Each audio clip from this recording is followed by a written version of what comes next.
Hello. కానమోకు కథావచనం మోహనవచనం పరిజ్ఞాన హితభాండం నిత్య చదువరి. శ్రోతలకు ఆహ్వానం, నమస్కారం.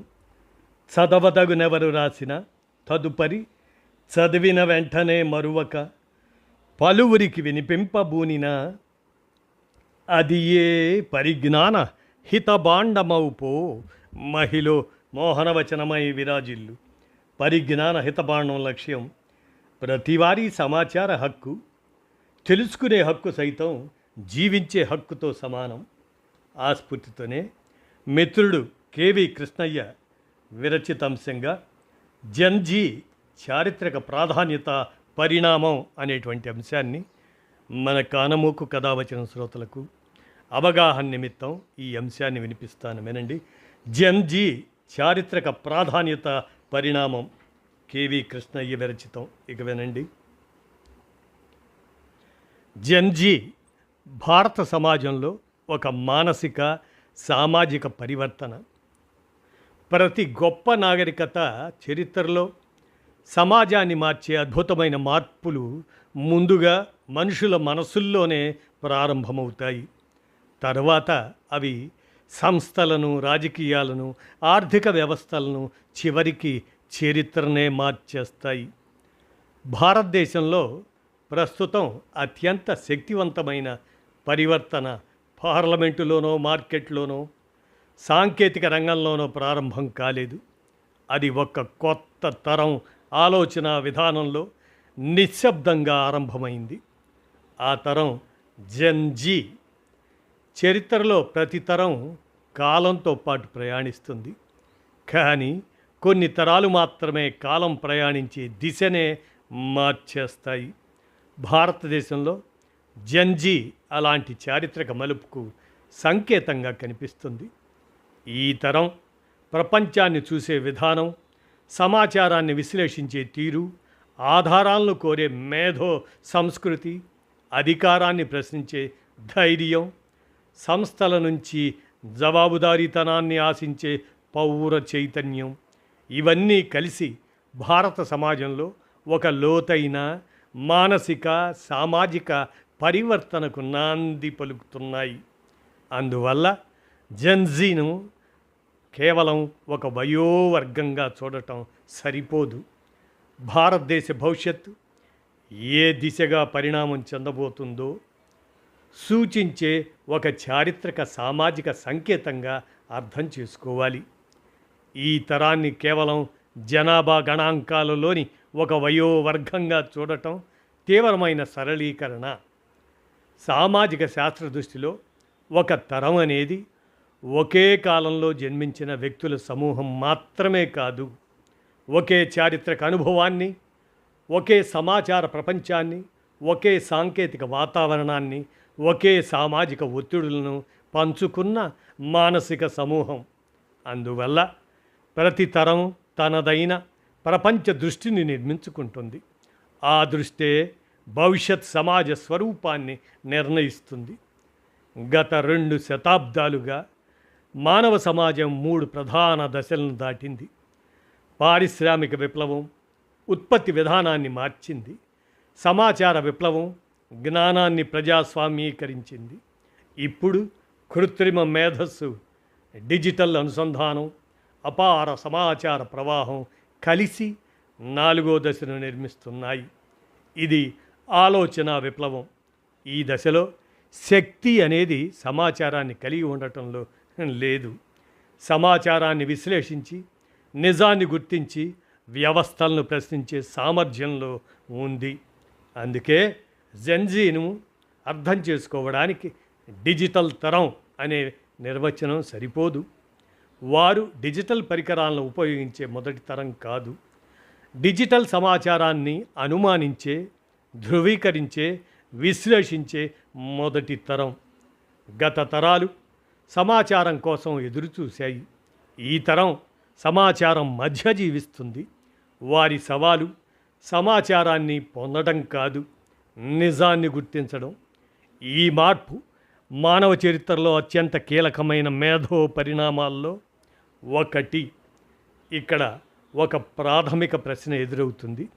సమాచారం పెరిగితే సమాజం తప్పనిసరిగా జ్ఞానవంతమవుతుందా? చరిత్ర చెబుతున్న సమాధానం కాదు. సమాచారం పెరగటం జ్ఞానానికి హామీ కాదు. నిజానికి సమాచార సమృద్ధి గందరగోళాన్ని కూడా పెంచుతుంది. అందుకే 21వ శతాబ్దంలో అత్యంత విలువైన నైపుణ్యం సమాచారం సేకరించడం కాదు, నిజాన్ని అబద్ధం నుంచి, ఆధారాన్ని అభిప్రాయం నుంచి, శాస్త్రీయ నిర్ధారణను ప్రచారం నుంచి వేరు చేయగల సామర్థ్యం. ఈ మానసిక సామర్థ్యాన్ని అత్యంత వేగంగా అభివృద్ధి చేసుకుంటున్న తరం జెన్జీ. ఇదే కారణంగా ఈ తరం ఆలోచన విధానంలో ఒక విప్లవాత్మక మార్పు కనిపిస్తుంది. గత తరాల ప్రధాన ప్రశ్న ఎవరు చెప్పారు? జెన్జీ ప్రధాన ప్రశ్న దీనికి ఆధారం ఏమిటి? ఈ ఒక్క మార్పు వ్యక్తిగత అభిప్రాయాన్ని మాత్రమే కాదు, అధికారం, విద్య, పరిపాలన, న్యాయ వ్యవస్థ, ప్రజాస్వామ్యం అన్నింటినీ పునర్నిర్వచించే శక్తిని కలిగి ఉంది. సమాజాలు మారటం అంటే ఇదే. కాబట్టి జెన్జీ గురించి జరిగే చర్చను కేవలం యువత ప్రవర్తనకు పరిమితం చేయటం సరైంది కాదు. అసలు ప్రశ్న యువత ఎలా మారిందనేది కాదు, భారత సమాజం ఇప్పుడు ఎలాంటి పౌరులను తయారు చేస్తుంది అనే ప్రశ్న. ఆ ప్రశ్నకు సమాధానం వెతకకుండా భారతదేశ భవిష్యత్తును అర్థం చేసుకోవటం అసాధ్యం. ఆలోచన నిర్మాణంలో పరిణామం, ఎవరు చెప్పారు, దాని నుంచి ఎందుకు నమ్మాలి అనే దాని వరకు. మానవ నాగరికత చరిత్రను పరిశీలిస్తే ప్రతి యుగం ఒక ప్రత్యేకమైన ఆలోచన విధానాన్ని రూపొందించింది. రాజరిక వ్యవస్థలో అధికారం సత్యాన్ని నిర్ణయించేది. మతాధిపత్య కాలంలో గ్రంథాలు సత్యానికి ప్రమాణంగా నిలిచాయి. పారిశ్రామిక యుగంలో సంస్థల విశ్వసనీయతకు ప్రతీకలయ్యాయి. అయితే 21వ శతాబ్దంలో ఆ ప్రమాణాలన్నింటినీ ఒక కొత్త ప్రశ్న సవాలు చేస్తుంది. దీనికి ఆధారం ఏమిటి? ఇది ఒక సాధారణ ప్రశ్న కాదు. ఇది మానవ జ్ఞాన నిర్మాణంలో సంభవిస్తున్న విప్లవాత్మక మార్పు. జ్ఞానం ఇకపై కేవలం అధికారం నుంచి క్రిందికి ప్రవహించే ప్రక్రియ కాదు. అది నిరంతరం పరిశీలించబడే, ధృవీకరించబడే, చర్చించబడే సామాజిక ప్రక్రియగా మారుతుంది. ఈ మార్పుకు అత్యంత స్పష్టమైన ప్రతినిధి జెన్జీ. గత తరాల సామాజికీకరణ, సోషలైజేషన్ అంటాం. దాన్ని ప్రధానంగా కుటుంబం, పాఠశాల, సంప్రదాయ మీడియా ద్వారా జరిగేది. సమాచార వనరులు పరిమితంగా ఉండేవి. అందువల్ల విభిన్న అభిప్రాయాలను పోల్చి చూడటానికి అవకాశాలు కూడా తక్కువగా ఉండేవి. నేడు పరిస్థితి పూర్తిగా భిన్నం. ఒక విద్యార్థి ఒక అంశంపై ప్రపంచంలోని అనేక విశ్వవిద్యాలయాల పరిశోధనలు చదవగలడు. వివిధ దేశాల విధానాలను పోల్చుకోగలడు. కృత్రిమ మేధస్సును ఉపయోగించి ప్రత్యామ్నాయ విశ్లేషణలు పొందగలడు. ఈ పరిస్థితి జ్ఞానాన్ని కేవలం విస్తరించలేదు, జ్ఞానాన్ని నిరంతరం పరీక్షించే సంస్కృతిని కూడా సృష్టించింది. దీనివల్ల ఏర్పడుతున్న మరో ముఖ్యమైన పరిణామం ఎపిస్టెమిక్ వినయం, ఎపిస్టెమిక్ హ్యూమిలిటీ. గతంలో నాకు తెలుసు అనేది జ్ఞానానికి సంకేతంగా భావించేవారు. ఇప్పుడు దీనికి ఇంకా మంచి ఆధారం ఉందా అని అడగటం కూడా జ్ఞానంలో భాగమైంది. ఇది అనిశ్చితిని అంగీకరించే మేధో పరిపక్వత. ప్రశ్నించడం అంటే తిరస్కరించడం కాదు, సత్యాన్ని మరింత స్పష్టంగా అర్థం చేసుకోవాలనే ప్రయత్నం. ఈ మార్పును కొందరు క్రమశిక్షణ లోపంగా, అధికార వ్యతిరేక ధోరణిగా అర్థం చేసుకుంటారు. కానీ సామాజిక శాస్త్ర దృష్టిలో అది సరైన విశ్లేషణ కాదు. ప్రశ్నించడం అనేది ప్రజాస్వామ్యానికి వ్యతిరేకం కాదు, ప్రజాస్వామ్యానికి ప్రాణవాయువు. ప్రజాస్వామ్యంలో అధికారానికి చట్టబద్ధత ఎన్నికల ద్వారా లభిస్తుంది. కానీ విశ్వసనీయత మాత్రం పారదర్శకత, జవాబుదారీతనం, ప్రజల విశ్వాసం ద్వారా మాత్రమే లభిస్తుంది. అందువల్ల ప్రశ్నించే పౌరులు వ్యవస్థను బలహీనపరచరు, దాన్ని మరింత బాధ్యతాయుతంగా మారుస్తారు. ఇక్కడే జెన్జీని అర్థం చేసుకోవడంలో ఒక సాధారణ పొరపాటు జరుగుతుంది. చాలామంది వారి ప్రశ్నలను అసహనంగా చూస్తారు, కానీ లోతుగా పరిశీలిస్తే ఈ తరం వ్యక్తులను కూలదొయ్యాలని కోరుకోవటం లేదు, సంస్థలను మరింత విశ్వసనీయంగా నిర్మించాలని కోరుకుంటుంది. ఈ తేడాను అర్థం చేసుకోకపోతే మనం యువతను కాదు, సమాజంలో జరుగుతున్న చారిత్రక పరిణామాన్ని తప్పుగా అర్థం చేసుకున్నట్లవుతుంది. అందువల్ల అసలు ప్రశ్న జెన్జీ ఎందుకు ప్రశ్నిస్తుంది అనేది కాదు, మన సంస్థలు ఆధారాలతో పారదర్శకంగా ప్రజల విశ్వాసాన్ని నిలబెట్టే విధంగా పరిణామం చెందుతున్నాయా అనేదే. ఎందుకంటే ఒక సమాజం భవిష్యత్తును నిర్ణయించేది ప్రశ్నల సంఖ్య కాదు, ఆ ప్రశ్నలకు సమాధానం చెప్పగల సంస్థల సామర్థ్యం. సంస్థాగత విశ్వాసం, ఒక పేపర్ లీక్ ఎలా జాతీయ విశ్వాస సంక్షోభంగా మారుతుంది అనేది మనం పరిశీలిస్తే, ఏ నాగరికత బలాన్ని అంచనా వేయాలన్నా కేవలం దాని ఆర్థిక సంపదను, సైనిక శక్తిని లేదా సాంకేతిక సామర్థ్యాన్ని మాత్రమే చూడటం సరిపోదు. ఒక దేశ పౌరులు తమ సంస్థలను ఎంతగా విశ్వసిస్తున్నారు, న్యాయ వ్యవస్థ, విద్యా వ్యవస్థ, ఎన్నికల వ్యవస్థ, నియామక వ్యవస్థ, పరిపాలనా వ్యవస్థ, వాటిపై వారికి ఎంత నమ్మకం ఉంది అనే ప్రశ్నలకు లభించే సమాధానాలే ఆ దేశ సామాజిక ఆరోగ్యాన్ని నిర్ణయిస్తాయి. ఆధునిక సామాజిక శాస్త్రంలో దీనినే ఇన్స్టిట్యూషనల్ ట్రస్ట్ అని పిలుస్తారు. నమ్మకం అనేది కనిపించని సామాజిక మూలధనం, దట్ ఈజ్ సోషల్ క్యాపిటల్. అది చట్టాల్లో రాయబడదు, కానీ ప్రతి చట్టం అమలును ప్రభావితం చేస్తుంది. అది ప్రభుత్వ ఉత్తర్వుల్లో కనిపించదు, కానీ ప్రతి ప్రభుత్వ నిర్ణయానికి ప్రజలు ఎలా స్పందిస్తారో నిర్ణయిస్తుంది. ఒక దేశ ఆర్థిక వ్యవస్థ పెట్టుబడులపై ఆధారపడినట్లే దాని ప్రజాస్వామ్యం నమ్మకంపై ఆధారపడి ఉంటుంది. ఈ నేపథ్యంలో ఒక ప్రశ్నాపత్రం లీక్ని ఎలా అర్థం చేసుకోవాలి? అది కేవలం పరీక్షా నిర్వహణలో జరిగిన పరిపాలనా వైఫల్యమా, లేక అంతకంటే లోతైన సామాజిక సంకేతమా? రెండో సమాధానమే ఎక్కువ ప్రాముఖ్యత కలిగింది.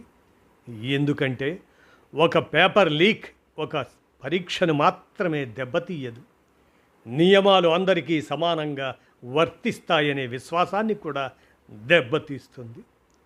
ప్రతిభ, కృషి, నిజాయితీ చివరికి గుర్తింపు పొందుతాయనే నైతిక నమ్మకాన్ని కూడా ప్రశ్నార్థకం చేస్తుంది. ఇక్కడ సమస్య ప్రశ్నాపత్రం కాదు, ప్రక్రియపై విశ్వాసం. ఒక విద్యార్థి ఎన్నో సంవత్సరాల కృషి తర్వాత పరీక్ష రాస్తాడు.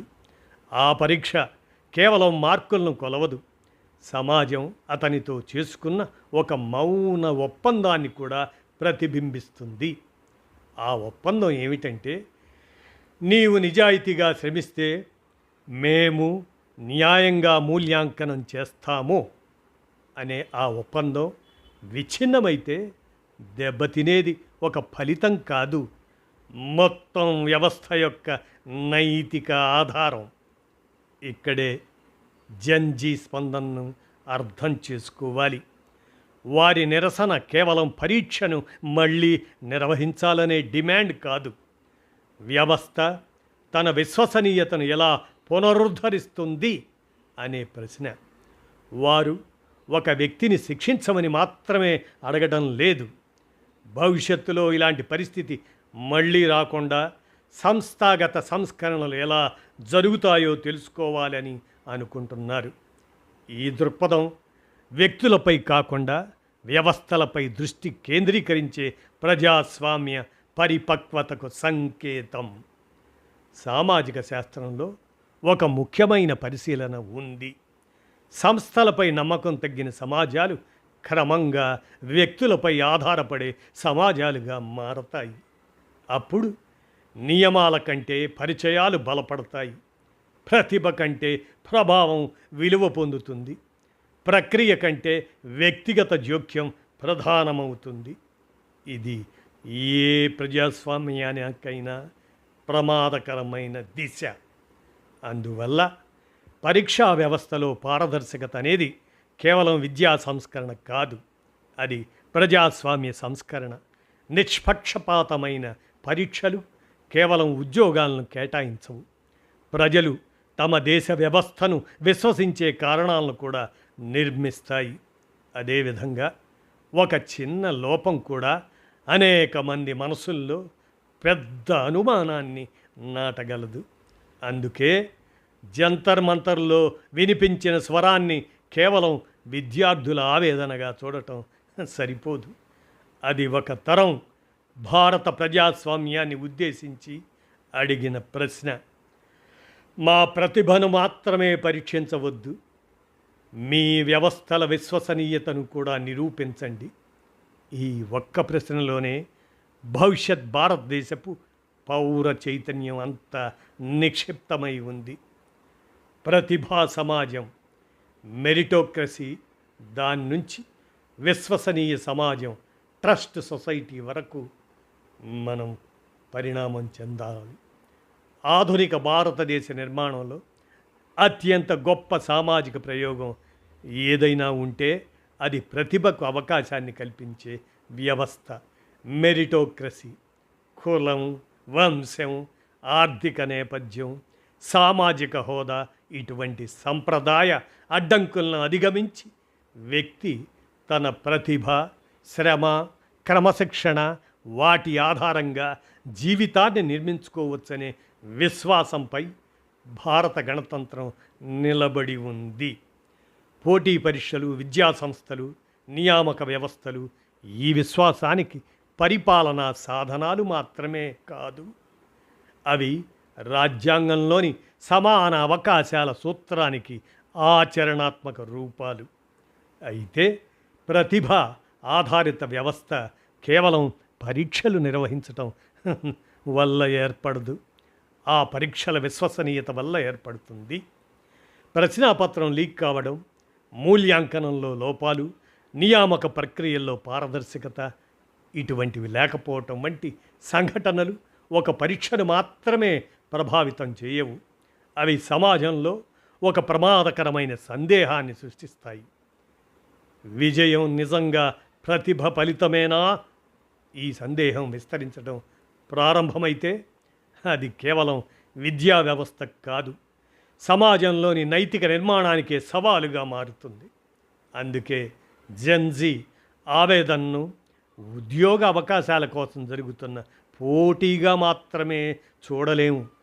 వారి ఆందోళన మరింత లోతైనది. వారు అడుగుతున్న ప్రశ్న, మా శ్రమకు సమానమైన అవకాశాన్ని కల్పించే వ్యవస్థ ఇంకా బలంగా ఉందా అనే ఈ ప్రశ్న ఒక ఉద్యోగం గురించి కాదు, రాజ్యాంగం హామీ ఇచ్చిన న్యాయమైన అవకాశాల గురించి. ఈ సందర్భంలో ప్రక్రియల న్యాయం, ప్రొసీజరల్ జస్టిస్ అనే భావనకు అపారమైన ప్రాముఖ్యత ఉంది. ప్రజాస్వామ్యంలో న్యాయం అంటే సరైన ఫలితం రావటం మాత్రమే కాదు, ఆ ఫలితానికి దారితీసిన ప్రతి దశ కూడా నిష్పక్షపాతంగా, పారదర్శకంగా, అందరికీ సమానంగా ఉండాలి. ప్రక్రియపై నమ్మకం లేకుండా ఫలితంపై నమ్మకం నిలవదు.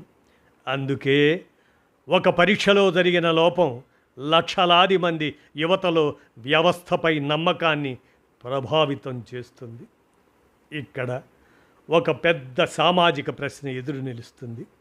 భారతదేశం కేవలం ప్రతిభా సమాజంగా, మెరిట్ సొసైటీగా మారాలి అనుకుంటుందా, లేక విశ్వసనీయ ప్రతిభా సమాజంగా, ట్రస్టెడ్ మెరిట్ సొసైటీగా మారాలనుకుంటుందా? ఈ రెండిటి మధ్య తేడా చాలా పెద్దది. ప్రతిభను కొలిచే వ్యవస్థ ఉండటం ఒక విషయం, ఆ వ్యవస్థను ప్రజలు విశ్వసించడం మరో విషయం.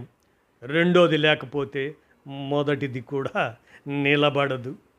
కెరీర్ సీకర్స్ కాదు, కాన్స్టిట్యూషనల్ సిటిజన్స్ రూపొందాలి. జంజీని గురించి జరిగే చాలా చర్చల్లో ఒక ముఖ్యమైన అంశం కనిపించదు. ఈ తరం కేవలం ఉద్యోగాల కోసం పోటీ పడుతున్న యువత మాత్రమే కాదు, వారు క్రమంగా రాజ్యాంగబద్ధమైన పౌరులుగా, కాన్స్టిట్యూషనల్ సిటిజన్స్గా తమ పాత్రను నిర్వచించుకుంటున్నారు. వారి ప్రశ్నలు ఉద్యోగ నియామకాలతో ప్రారంభమైనప్పటికీ అవి అక్కడితో ఆగిపోవటం లేదు. నియమాలు అందరికీ ఒకేలా వర్తిస్తున్నాయా? సంస్థలు పారదర్శకంగా పనిచేస్తున్నాయా? ప్రజా అధికారానికి ప్రజల ముందు జవాబుదారీతనం ఉందా? ఇటువంటి ప్రశ్నలు ఇప్పుడు వారి పౌరసత్వ భావనలో భాగమవుతున్నాయి. ఇది కేవలం ఒక తరం లక్షణం కాదు, ప్రజాస్వామ్య వికాసంలో అత్యంత ఆశాజనకమైన పరిణామం. చరిత్రను పరిశీలిస్తే బలమైన ప్రజాస్వామ్యాలను నిర్మించింది అంధ విధేయత కాదు, విమర్శనాత్మక విశ్వాసం. క్రిటికల్ ట్రస్ట్ అంటే సంస్థలను గౌరవించడం, అదే సమయంలో అవి రాజ్యాంగ విలువలకు అనుగుణంగా పనిచేస్తున్నాయో లేదో అని ప్రశ్నించటం. జెన్జీలో కనిపిస్తున్న చైతన్యం ఈ దిశగానే సాగుతుంది. వారు వ్యవస్థలను కూల్చాలని కోరుకోవడం లేదు, వాటిని మరింత న్యాయబద్ధంగా, మరింత విశ్వసనీయంగా, మరింత ప్రజా కేంద్రంగా తీర్చిదిద్దాలని కోరుకుంటున్నారు.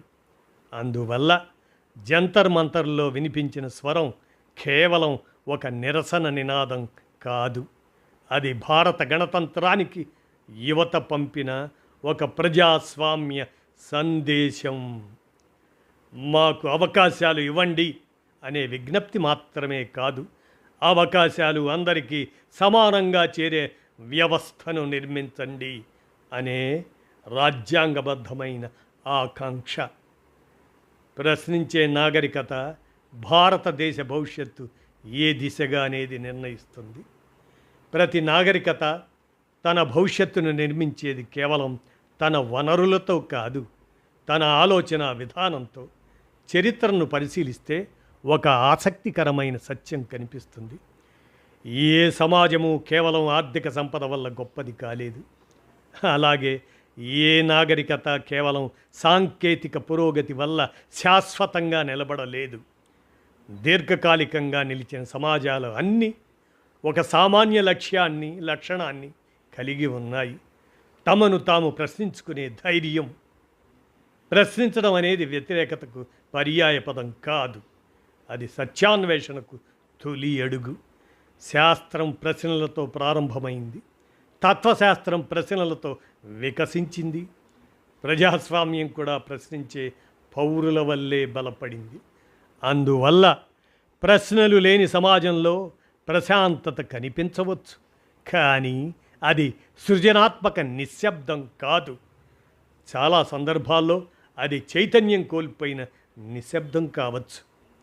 భారతదేశం నేడు ఒక చారిత్రక కూడలిలో నిలిచి ఉంది.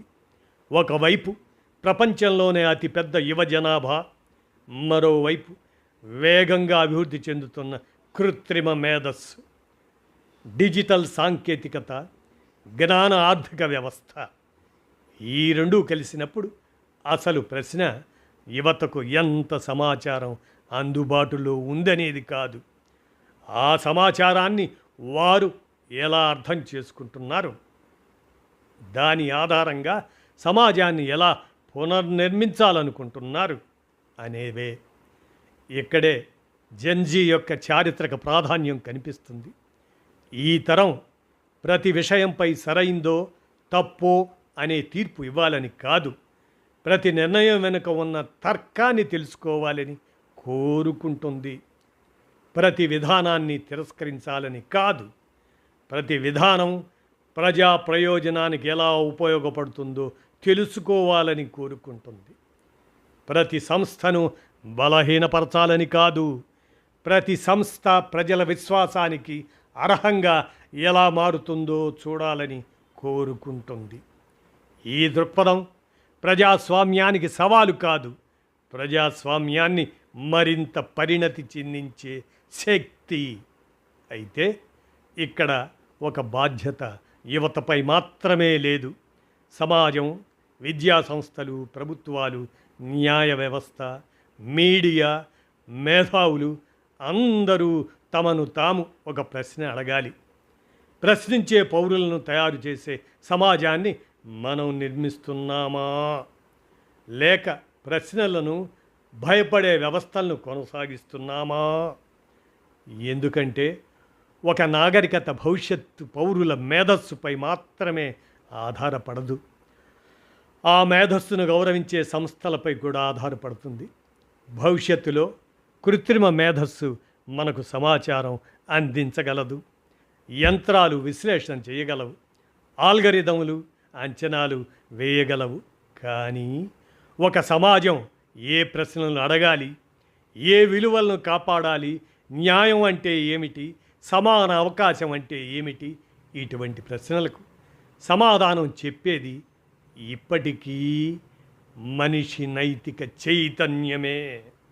అందువల్ల రేపటి ప్రపంచంలో అత్యంత విలువైన నైపుణ్యం సమాచారం గుర్తుంచుకోవటం కాదు, సరైన ప్రశ్నను నిర్మించే సామర్థ్యం.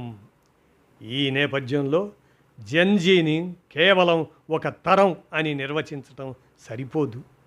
అది భారతదేశంలో జ్ఞానం ఎలా నిర్మించబడాలి, అధికారం ఎలా జవాబుదారీగా ఉండాలి, ప్రజాస్వామ్యం ఎలా పరిపక్వం చెందాలి, పౌరసత్వం ఎలా ఆచరణలోకి రావాలి అనే 4 ప్రాథమిక ప్రశ్నలను ముందుకు తెచ్చిన సామాజిక పరిణామం. చివరికి ఒక దేశ భవిష్యత్తును నిర్ణయించేది దాని యువ జనాభా సంఖ్య కాదు, ఆ యువత ఆలోచనల నాణ్యత.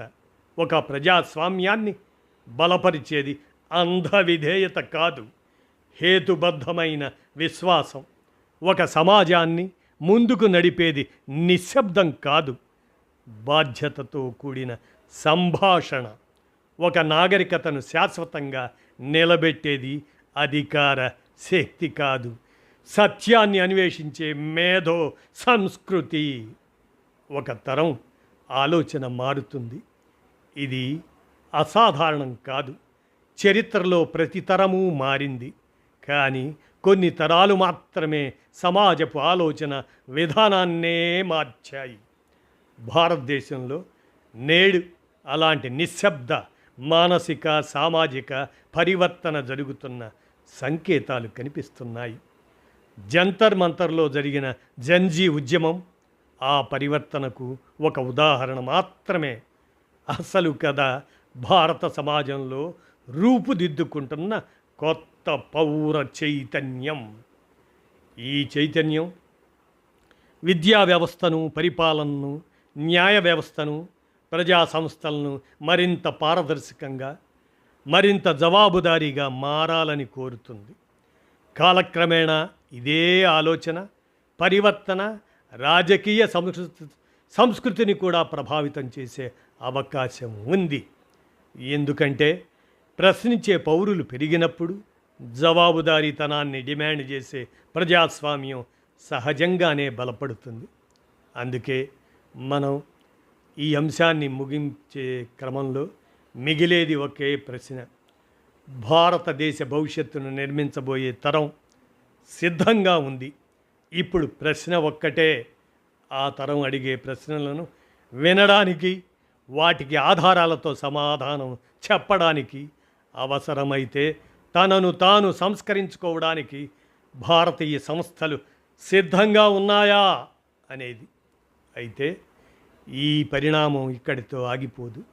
జన్జీ ప్రశ్నించే పౌర చైతన్యాన్ని ముందుకు తీసుకొస్తే దాని తర్వాతి తరం జన్ ఆల్ఫా కృత్రిమ మేధస్సు, డిజిటల్ విజ్ఞానం, ప్రపంచవ్యాప్త అనుసంధానం, అపార సమాచార ప్రపంచం మధ్య సహజంగా ఎదుగుతుంది.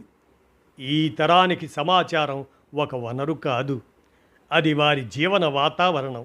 అందువల్ల వీరి బలం సమాచారాన్ని సేకరించడంలో కాదు, జ్ఞానాన్ని సృష్టించడంలో, విభిన్న శాస్త్రాలను అనుసంధానించడంలో, మానవ సృజనాత్మకతను కృత్రిమ మేధస్సుతో కలిపి కొత్త పరిష్కారాలను ఆవిష్కరించడంలో ఉంటుంది. జెన్జీ దీనికి ఆధారం ఏమిటి అని ప్రశ్నించే తరం అయితే, జెన్ ఆల్ఫా ఈ జ్ఞానంతో మానవాళికి ఇంకా మెరుగైన భవిష్యత్తును ఎలా నిర్మించగలం అని ఆలోచించే తరం కావచ్చు. భారతదేశం ఈ తరానికి విమర్శనాత్మక ఆలోచన, శాస్త్రీయ దృక్పథం, రాజ్యాంగ విలువలు, నైతిక నాయకత్వం, మానవీయత, ఆవిష్కరణాత్మక దృష్టిని అందించగలిగితే జెన్ ఆల్ఫా కేవలం భవిష్యత్తుకు సిద్ధమయ్యే తరం కాదు, భవిష్యత్తును స్వయంగా రూపుదిద్దే తరం అవుతుంది. అప్పుడు 21వ శతాబ్దం భారతదేశం యొక్క జనాభా శక్తి వల్ల మాత్రమే కాదు, జెన్ ఆల్ఫా సృష్టించే జ్ఞాన సంపద, ఆవిష్కరణలు, మానవ విలువల ఆధారిత నాయకత్వం వల్ల ప్రపంచ చరిత్రలో ఒక కొత్త అధ్యాయాన్ని ప్రారంభించే అవకాశం ఉంది అని అంటూ మిత్రుడు కేవి కృష్ణయ్య అందజేసిన ఈ విశ్లేషణాత్మక అంశం జెన్జీ చారిత్రక ప్రాధాన్యత పరిణామం అనేటువంటి అంశాన్ని మన కానమోకు కథ వచ్చిన శ్రోతలకు అవగాహన నిమిత్తం వినిపించాను. మరోసారి మిత్రుడు కేవి కృష్ణయ్యకు కృతజ్ఞతలతో ఈ అంశాన్ని వినిపించాను. ధన్యవాదాలు.